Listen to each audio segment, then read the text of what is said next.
বন্ধুসকল, আজি আপোনালোকক লৈ গৈছোঁ মই এজন বাঁহৰ শিল্পীৰ ওচৰলৈ। বাঁহৰ শিল্পী মানে বাঁহৰ বিশ্বকৰ্মা বুলি ক'লেও অতিৰঞ্জিত কৰা নহ'ব। বাঁহেৰে তেওঁ কি বনাব নোৱাৰে সেইটো আচলতে। তেওঁ সকলো বস্তু নিত্য ব্যৱহাৰ্য সকলো বস্তু তেওঁ বনোৱাৰ লগতে নভবা নিচিন্তা কিছুমান কাম, আনকি কিতাপ পৰ্যন্ত বাঁহেৰে সৃষ্টি কৰিছে। সেয়া হৈছে বকতা ননাট গাঁৱৰ মোহন শইকীয়া। মোহন শইকীয়াৰ ঘৰলৈ আজি আপোনালোকক লৈ যাব বিচাৰিছোঁ। আৰু মোহন শইকীয়া এগৰাকী শিল্পী, এনেধৰণৰ শিল্পী যিগৰাকী শিল্পীয়ে অসমৰ বাঁহ শিল্পক বিশ্বৰ দৰবাৰলৈ লৈ যাব পৰাকৈ চেষ্টা চলাইছে। ভিডিঅ'টো কিছু দীঘলীয়া হ'ব, দুটা খণ্ডত হ'ব। সেইকাৰণে ভিডিঅ'টো সম্পূৰ্ণৰূপে আপোনালোকে চাবলৈ নাপাহৰিব। বলক আমি এতিয়া মোহন শইকীয়াৰ ঘৰত প্ৰৱেশ কৰোঁ। এয়া মোহন শইকীয়াৰ বাঁহৰ সোফাৰ ছেটত আমি বহি লওঁ। জাহাজী কল আৰু ৰঙা চাহ দি আমাক আপ্যায়ন কৰিছে। প্ৰথমতে খাই লওঁ। হ'বনে? বৰ সুন্দৰ জাহাজী কল, একদম দৰৱ নিদিয়া জাহাজী কল খাই আছোঁ। দৰৱ নিদিয়া জাহাজী কল, বঢ়িয়া মিঠা। আৰু মোৰ লগত জয়ন্ত কলিতা, সুভাষ গগৈ আহিছে। এই বাঁহৰ ইয়াত প্ৰতিটো বস্তু বৰ্তমান সমাজ ব্যৱস্থাৰ লগত বৰ্তমানৰ আভিজাত্যতা ৰাখি বাঁহক ব্যৱহাৰ কৰা হৈছে। বাঁহ সকলো প্ৰকাৰে ব্যৱহাৰ কৰা বাঁহৰ এজন খনিকৰ মোহন শইকীয়া। মই একদম দৰৱ নিদিয়া এটা জাহাজী কল খাই লৈছোঁ। তাৰপিছত আজি কথা পাতি আপোনালোকৰ লগত মোহন শইকীয়াই কোনবিলাক কাম কৰি আছে, কি কাম কৰি আছে মোহন শইকীয়াই। মোহন শইকীয়াৰ এই বাঁহৰ বিচনাখনৰ পৰা আদি কৰি বাঁহৰ কিতাপখনলৈকে আপোনালোকক দেখুৱাম আজি।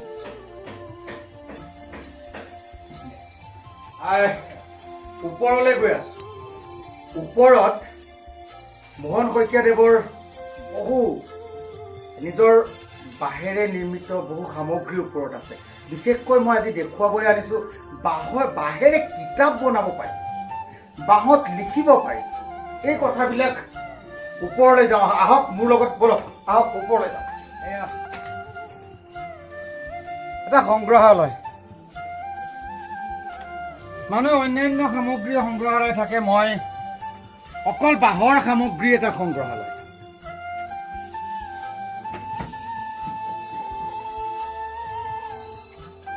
পিন্ধিব পাৰিম নি চেণ্ডেল এযোৰ পিন্ধো দেই। কোনযোৰ পিন্ধিম? এইযোৰ খৰমীয়া।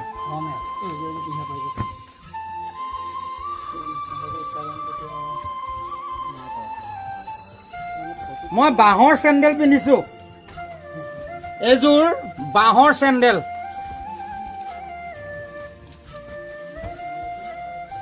কোমল মই টুপি নাই যে কি হ'ল এইটো।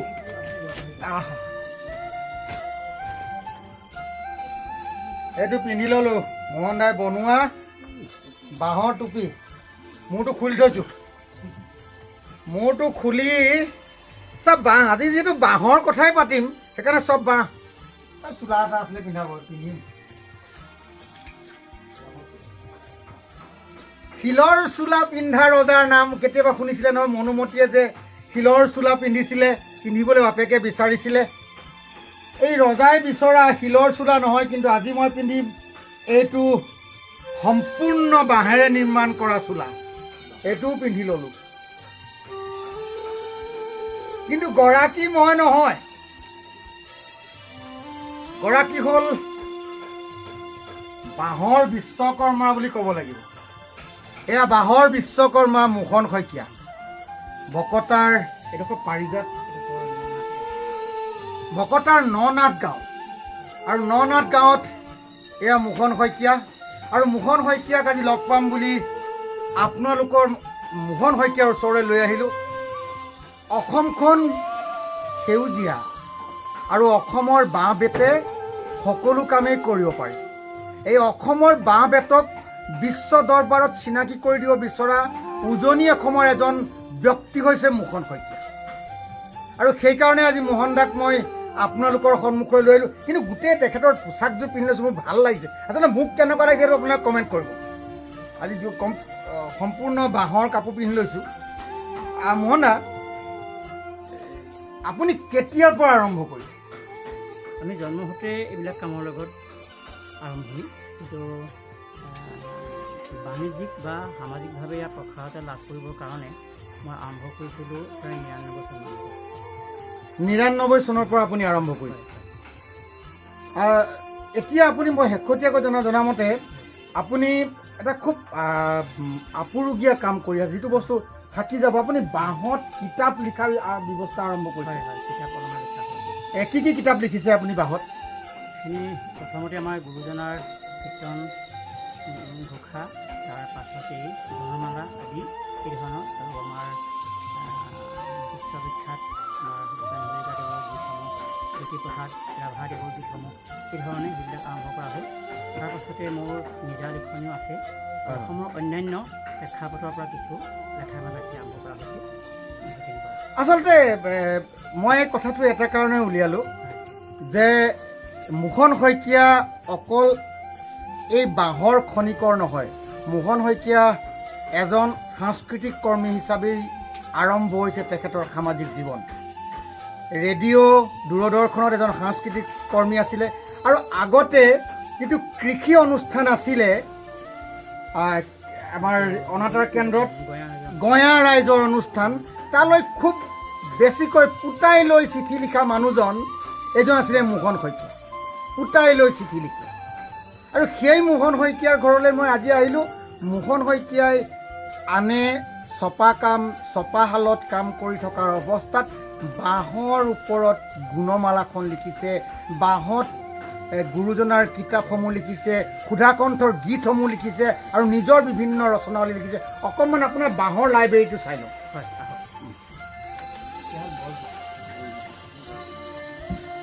কিতাপ মেলিব পৰা কিতাপ। গতিকে ডাঙৰ পৃষ্ঠা বনাই কৰা দুইফালে আছে। এইখন বন্ধুসকল, এখন বাঁহত লিখা হৈছে,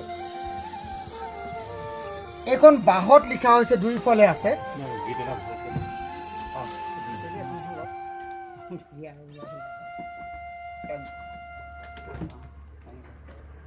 এইখন এখন সৰু কিতাপ এখন দেখিছোঁ। এখন পৃষ্ঠা বনাই থোৱা আছে। কিতাপসমূহৰ পৃষ্ঠা, এইখন খালী পৃষ্ঠা, নতুনকৈ কিতাপ লিখিব ইয়াত। এয়া খালী পৃষ্ঠা, ইয়াত নতুনকৈ কিতাপ লিখিব। অত্যন্ত সূক্ষ্ম আৰু অতি সুন্দৰভাৱে বনোৱা হৈছে। চাওক আপুনি, এইখন হ'ল মোহন শইকীয়াই যি ৰেডিঅ'ত দিছিলে পোতাই লৈ চিঠি। মোহন দা একেবাৰে ধৰকচোন, এই পোতাই লৈ চিঠি, এয়া চাওক, বাঁহৰ কিতাপ। এইখন বাঁহৰ কিতাপ চাওক। আৰু যিসকল ছাত্ৰ ছাত্ৰীয়ে আজি মোৰ এইটো চাইছা, তোমালোকক কৈছোঁ যে মানুহে পৃথিৱীত কৰিব নোৱাৰা কাম একো নাই। প্ৰবল ইচ্ছা শক্তিৰ প্ৰয়োজন, ধৈৰ্য আৰু একাগ্ৰতাৰ প্ৰয়োজন। এজন ব্যক্তিয়ে বাঁহত কিতাপ লিখিছে। মোহন দা, যদি মোক এই কথাটো বুজাই দিয়ে আপুনি, যে আপুনি এই বাঁহত আপুনি কেনেকৈ লিখিছে? আমি বাঁহৰ ঢকুৱাটো লোৱা হৈছে, কুমলীয়া বাঁহৰ পৰা যিটো এৰি পৰা ঢকুৱাটো, বহুতে মেখেলা বুলিও কয়। আমাৰ জাতি ভুলুকা বাঁহৰ নহয়, এইটো লথৌ বাঁহ বুলি কয় কিছুৱে। লথৌ বাঁহটো ডাঙৰ হয়, বৰ কাক কয়, আৰু ভালুকি বাঁহো কয়। কিন্তু আজিকালি বাঁহৰ ভিতৰত সেই বাঁহৰ ডাঙৰ বাঁহ, সেই বাঁহবিধৰ কুমলীয়া বাঁহৰ পৰা এৰাই যোৱা ঢকুৱাটো মাজ অংশ হ'ব লাগিব, গুৰি বা ওপৰে নহ'ব। আৰু সেইটো এটা নিয়মীয়া হিচাপ দি পেলাই তাত মেলাহি কৰি পেলাই কিছুমান পদ্ধতি আছে, আঠা চাঠা লগাই পেলাই এনেকুৱা কাগজৰ দৰে এনেকুৱা পিঠা বনাই ল'ব লাগিব। বনাই তেতিয়া বাঁহৰ ঢকুৱা মানে বুজি পাইছে, বাঁহ এটা ডাঙৰ হৈ গৈ থাকোঁতে তাৰ পৰা এটা বাকলি এৰি পৰি যায় নহয়, আমি আগতে সৰুতে খুব নখ পিন্ধো, তাৰ ওপৰত এখন নখ পিন্ধি পেলাই ভূত হওঁ। সেই যে বাকলিটো, সেই বাকলিটো এটা নিৰ্দিষ্ট পৰিমাণৰ উত্তাপ দি সেই বাকলি মেলি দিয়া হৈছে আৰু সেই বাকলি আকৌ বাঁহৰ ওপৰত পেষ্টিং কৰা হৈছে, কৰি তাত লিখা হৈছে এই কিতাপখন। এয়া সুধাকণ্ঠৰ গীতৰ সংকলন ন, সুধাকণ্ঠ ডক্টৰ ভূপেন হাজৰিকাৰ গীতৰ সংকলন। এইবিলাক কিন্তু কেতিয়াও বেয়া নহ'ব। এইবিলাক কেতিয়াও কাগজ পচি যাব পাৰে, শইকীয়াদাই কৈছে যে কাগজ পচি যাব পাৰে, কিন্তু এইবিলাক কেতিয়াও বেয়া নহয়। আজি মই সেইকাৰণেই গুচি আহিলোঁ ইয়ালৈ। আৰু মই শিৱসাগৰ সাহিত্য সভাত মই মোহন দাক এদিন কথা দিছিলোঁ যে মোহন দা মই এদিন আপোনাৰ তালৈ যাম। আৰু আজি মই সৌভাগ্যৱান যে মোহন দাই, মই ফোন কৰাৰ পিছত মোহন দাই থাকিলে, ক'বলৈ যোৱাৰ কথা আছিলে আজি আপুনি। আৰু যিয়ে নহওক, মোৰ লগত আজি মোৰ দুজন শিক্ষক বন্ধু আহিছে, সুভাষ গগৈ এখেত আৰু এয়া জয়ন্ত কলিতা। এয়া সুভাষ গগৈ আৰু এয়া জয়ন্ত, লৈ আনিব পাৰিম ইয়ালৈ। আৰু বহুত বস্তু বনাই আছে। এই ব্ৰিফকেছ এটা লৈ লওঁ অকণমান।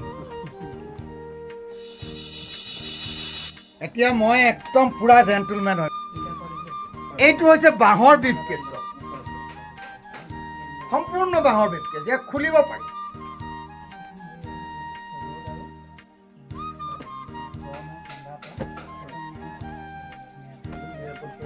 একদম সুন্দৰকৈ ইয়াত লগাব পৰাকৈ ক্লিপ দিয়া হৈছে, কৰবালৈ লৈ যাব পৰা এটা ব্ৰিফকেছ। এইটোও বাঁহৰ। আৰু সেইকাৰণে মই বাঁহৰ বিশ্বকৰ্মা বুলি কৈছোঁ।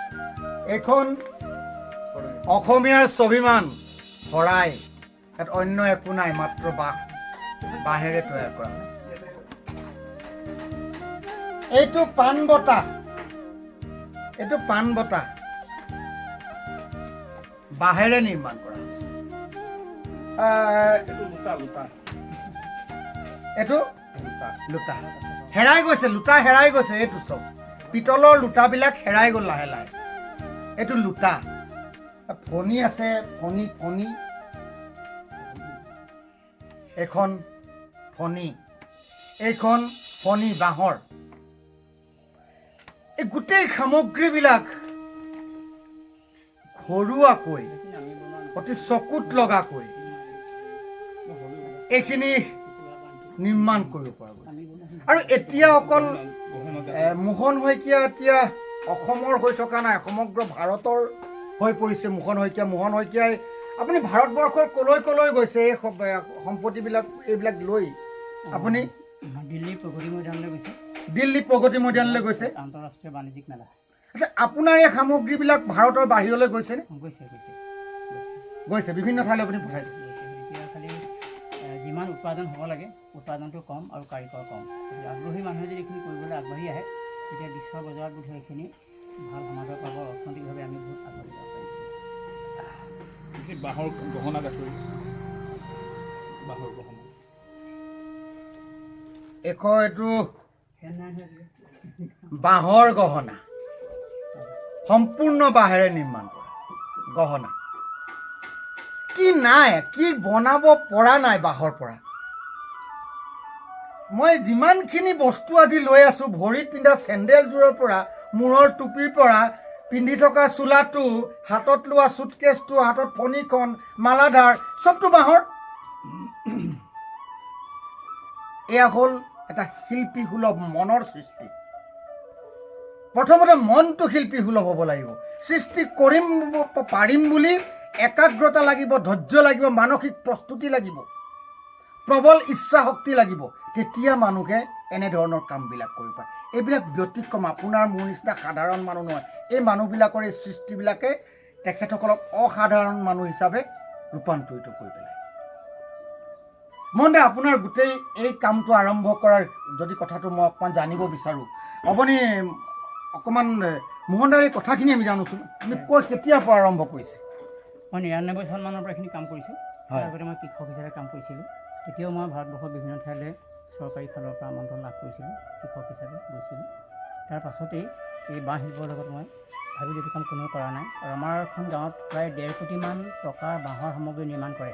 প্ৰায় 200 ঘৰ মানুহৰ ভিতৰত 180-90 ঘৰমান মানুহে ডলা, চালনী, খৰাহী অসমৰ ভিতৰতে নহয় বিশ্বৰ ভিতৰতে এইটো আৰ্হি সামগ্ৰী পৰ্যাপ্ত পৰিমাণে বনোৱা গাঁও এইখনেই আছে। বাকীসকলে বনাই কিন্তু ইমান সৰহসংখ্যক এইটো আৰ্হিত নবনায়। তাৰমানে এইখন গাঁৱত আপুনি কিমান কোটি টকা বছৰি? প্ৰায় 1.5 কোটি টকা মানৰ ভিতৰত বোধ হয় মোৰ যিটো সমীক্ষা ইমান টকাৰ সামগ্ৰী বনায়। এইখন আপোনালোকৰ গাঁওখনৰ নাম কি ক'লে? ননাথ গাঁও। বকতা ননাথ গাঁৱত বন্ধুসকল মনত ৰাখিব, প্ৰায় 1.5 কোটি টকাৰ ব্যৱসায় হয় বাঁহৰ সামগ্ৰী বছৰেকত। অৰ্থাৎ বাঁহৰ ওপৰত নিৰ্ভৰশীল হৈ থাকিব পাৰে এটা এটা পৰিয়ালে বাঁহ শিল্পৰ ওপৰত নিৰ্ভৰশীল হৈ কাম কৰিছে। আৰু সেইকাৰণে তেখেতসকলে কাম কৰিবলৈ তেখেতসকল আগ্ৰহী হৈ পৰিছে, কাৰণ এইটো তেখেতসকলে ব্যৱসায়িক দৃষ্টিৰে লৈছে। তাৰপিছত কওকচোন। আৰু বকতাত মাছ ধৰা সামগ্ৰী বনোৱা গাঁও বেলেগকৈ আছে, ধৰা ধাৰি বনোৱা গাঁও বেলেগ আছে, মূঢ়া বনোৱা বেলেগ আছে, পাচি বনোৱা বেলেগ আছে। ঠিক এই ধৰণে বকতাত প্ৰায় 10 জাপি বনোৱা বেলেগ আছে, দোন বনোৱা বেলেগ আছে। এই ধৰণে প্ৰায় 11-12খনমান বকতাত গাঁও আছে, যিকেইখন গাঁৱে অসমৰ যিটো অৰ্থনীতিৰ জগতখনলৈ এটা সুন্দৰ ভূমিকা অৱদান আগবঢ়াইছে। অকল বাঁহ শিল্পৰ জৰিয়তে? বাঁহ শিল্পৰ জৰিয়তে। একেদৰে মানে এইটো কৃষক হয়েই মানুহখিনি, কিন্তু কৃষি কৰ্মৰ লগতে এই ধৰণৰ বাঁহৰ কাম কৰি বকতাত কেইবা কোটি টকাৰ সামগ্ৰী প্ৰতি বছৰে নিৰ্মাণ কৰে। আপুনি এতিয়ালৈকে কি নিৰ্মাণ কৰিছে? মই প্ৰথমতে বাঁহৰ ঘৰ সজোৱা সামগ্ৰী বনাইছিলোঁ। প্ৰথম অৱস্থাত আপুনি কিহেৰে আৰম্ভ কৰিছে? তাৰমানে আমাৰ গাঁৱৰ মানুহবিলাকে বাঁহৰ কাম কৰে। এতিয়া পেলনীয়া বাঁহৰ অংশৰ পৰা এনেকৈ ফণি বনাইছিলোঁ, ৰংঘৰ বনাইছিলোঁ, কাকৈ বনাইছিলোঁ, টুপি আছিল, ট্ৰে আছিল, ফণি আছিল, চিৰিট মৰা ক্লিপ আদি এই ধৰণৰ সামগ্ৰী বনাইছিলোঁ। এতিয়া দেখিলোঁ বজাৰখন ভাল, মানুহে আমাৰ শ্ৰদ্ধা কৰিলে। কৰাৰ পাছতে চোফা টোফা বনাবলৈ ক'লে, সেইবিলাক বনালোঁ। বনোৱাৰ পাছতো এতিয়া নিৰন্তৰভাৱে কৰি আছোঁ। বাকী গাঁওখনৰ ভালেকেইজন উচ্চ শিক্ষিত ল'ৰাই এই কাম শিকাৰ উপৰিও বকতাৰ ভালেকেইখন গাঁৱৰ ভালেকেইজন ল'ৰাই সংস্থাপিত হৈছে। চৰকাৰী মেচিনাৰী যোগান ধৰিছে। আৰু অসমৰ বিভিন্ন ঠাইৰ ল'ৰা ছোৱালী পুৰুষ মহিলাই শিকিছে। আৰু অসমত ভালেকেইটা এনেকুৱা এটা ইউনিট গঢ় লৈ উঠিছে, যাৰ যোগেদি অসমত কেইবাশ মানুহে বাহিৰে ভিতৰে এতিয়া সংস্থাপন কৰিছে। আচ্ছা, আপুনি কলম বনাইছে নহয়? কলম বনাইছে। আছে নি কলম? কলম আছে, মোৰ এতিয়া তলত আছে। মই দেখাম। বাঁহৰ কলমো আছে। এইটো বন্ধুসকলৰ এইটো নাম জানেনে বাৰু? এইটো হ'ল, এনেইতো দেখিবলৈ কেটলি, দেখাত এইটো কেটলি, কিন্তু এইটো আমাৰ আধ্যাত্মিক সমাজক ইয়াক কয় কমণ্ডলু। এইটো হ'ল কমণ্ডলু, ঋষিমুনিসকলে লৈ ফুৰা। ইয়াত এই মুখনিখন লগাই দিয়াৰ কাৰণে ই কেটলি হৈ গ'ল। এয়া হ'ল ঋষিমুনিসকলে যে ভাওনাত লৈ যে প্ৰৱেশ কৰে, এইটো হ'ল কমণ্ডলু। আৰু বাঁহৰ পৰা ইমান সুন্দৰ গোলকৈ এটা বস্তু নিৰ্মাণ কৰাটো সম্ভৱ নে? চিন্তা কৰক।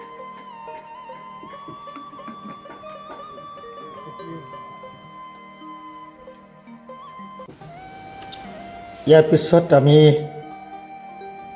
মোহন শইকীয়াৰ সম্পূৰ্ণ সংগ্ৰহালয়টো এফালৰ পৰা চাই গ'লোঁ। এইটো লাইব্ৰেৰী, এইবিলাক বহুত কিতাপ আছে। তেখেতে বহুত কিতাপ ইতিমধ্যে প্ৰস্তুত কৰিছে বাঁহৰ। অন্যান্য সামগ্ৰীও আছে। মোৰ লগত আপোনালোকে চাই যাওক কি আছে। এইটো ৰংঘৰ, তলত এইবিলাক কলমদানি, লাইটৰ ষ্টেণ্ড, টেবুল লাইটৰ ষ্টেণ্ড। ইমান সূক্ষ্ম কথা। এই আছক, আকৌ এটা লাইব্ৰেৰী দেখিলোঁ, আৰু কিতাপ আছে তেওঁৰ এইখিনি। এইবিলাক তেখেতৰ বঁটা বাহন, ওপৰত পুনৰ এয়া কিতাপ। যেনিয়ে চাই মাত্ৰ মোহন শইকীয়াৰ হাতৰ পৰশত বাঁহে ন ৰূপ লৈ আছে। তেখেতক বিভিন্নজনে স্বীকৃতি প্ৰদান কৰিছে, তেখেতৰ কৰ্মৰাজিক স্বীকৃতি প্ৰদান কৰিছে। এইবিলাক তেখেতে লাভ কৰা সম্বৰ্ধনা পত্ৰ, বঁটা বাহন, বিভিন্ন স্থানৰ পৰা তেখেতৰ কৰ্মৰাজিক স্বীকৃতি দিয়া হৈছে, সন্মান জনোৱা হৈছে।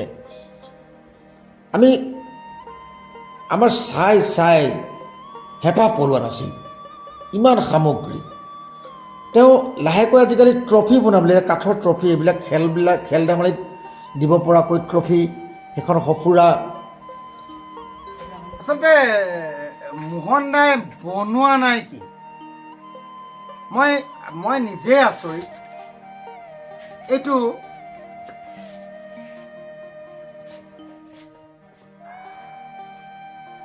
কি হ'ব পাৰে? এইটো এটা কলম, ইয়াক মই খুলিম এতিয়া।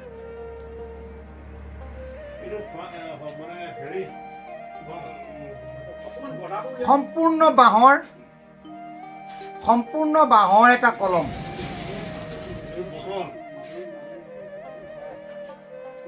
এয়া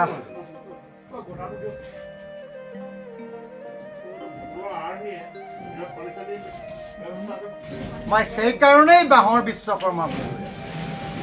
সকলো বস্তু বাঁহেৰে, সকলো বস্তু যিটোৱে কল্পনা কৰিছে সেইটোৱে নিৰ্মাণ কৰিছে। তেখেতে যিটো বস্তু কল্পনা কৰিছে মই বাঁহেৰে নিৰ্মাণ কৰিব পাৰিম বুলি,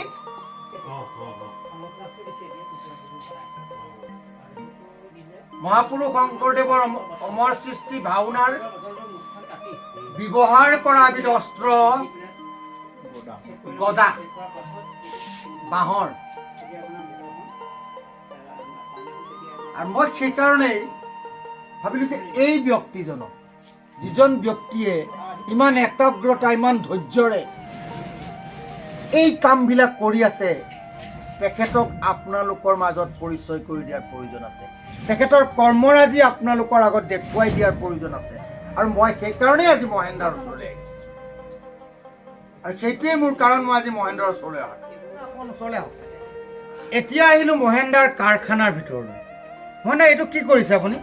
এই বাঁহটো ডিজেল তেলত বাঁহটো শুকুৱাই লোৱাৰ পাছত ইয়াত দি থোৱা আছে, এইটো লাগি আছে মূৰটো। আৰু এই তেলটো আনি পেলাই ওপৰত অলপমান ঢালি তিয়াই দিওঁ, ফুটা কৰি থোৱা আছে, ভিতৰতো ভৰাই দিওঁ। এতিয়া সোনকালে বাঁহটো ফুটিয়াই নোখোৱা যিটো পদ্ধতি, সেইটো কৰা হৈছে, এইটো ঔষধীকৰণ কৰা হৈছে, এনেকৈ ট্ৰিটমেণ্ট বুলি কয়। আৰু ডিজেল বা কেৰাচিন মিশ্ৰণ কৰি ধৰণে কৰিলে আমাৰ অসুবিধা নহয়। ল'ৰা ছোৱালী বা মানুহৰ কাৰণে চুলে মেলিলে, চকুৰে মুখে লাগিলেও কোনো ধৰণৰ অপকাৰ নকৰে। আচ্ছা, আপুনি যিখিনি এতিয়া বনাই আছে, এই বনাই থকা এই বাঁহৰ আপুনি যে প্ৰস্তুত কৰিলে ৰাসায়নিক দ্ৰব্য দি বা যিয়ে নহওক, ইয়াত পেট্ৰল, ডিজেল দিছে বা কেৰাচিন দিছে, কিমান দিন যাব? এতিয়া যোৱা 20 বছৰমানৰ পৰা আজিলৈকে কিন্তু ঘূৰি খোৱা নাই। তাৰমানে আপুনি এনেধৰণৰ যে ইয়াত 20-25 বছৰ কোনো ধৰণৰ চিন্তা নোহোৱাকৈ আপুনি বনোৱা চোফা ছেটবোৰ চলিব? কি কম বেছিহে চলিব, তাতকৈ বেছি চলিব? ঘূণ নাহে কোনো কাৰণে ঘূণ নাহে? চাফ চাফাই কৰি ধুনীয়াকৈ ৰাখিলে বহু কথা চলিব। তেনেকৈ আমাৰ জপা টপা ধৰা ধৰিবোৰ আছে, সেই ধৰণকে বা অন্যান্য তেনেধৰণৰ খুঁটাটো, এইবিলাক কথাই কল্পনা কৰোঁ। পাচি, খৰাহী, ডলা, এইখিনিয়ে কল্পনা কৰোঁ। কিন্তু মই আজি বাঁহৰ পৰা নিৰ্মাণ কৰিব পৰা এনে এখিনি বস্তু লৈ গুচি আহিলোঁ। মই চোলাটো পিন্ধি আছোঁ আদি কৰি এই গোটেই বস্তুবিলাক আচলতে ইচ্ছা থাকিলে সকলো কাম সকলো দ্বাৰা, কিন্তু মনটো হ'ব লাগিব সাংস্কৃতিক, মনটো হ'ব লাগিব শিল্পীসুলভ, আৰু থাকিব লাগিব প্ৰবল ইচ্ছা শক্তি। এইবিলাক হৈছে ইতিবাচক কথা। এই ইতিবাচক কথা লৈ মই সদায় PNB আপোনালোকৰ মাজলৈ আহিছোঁ।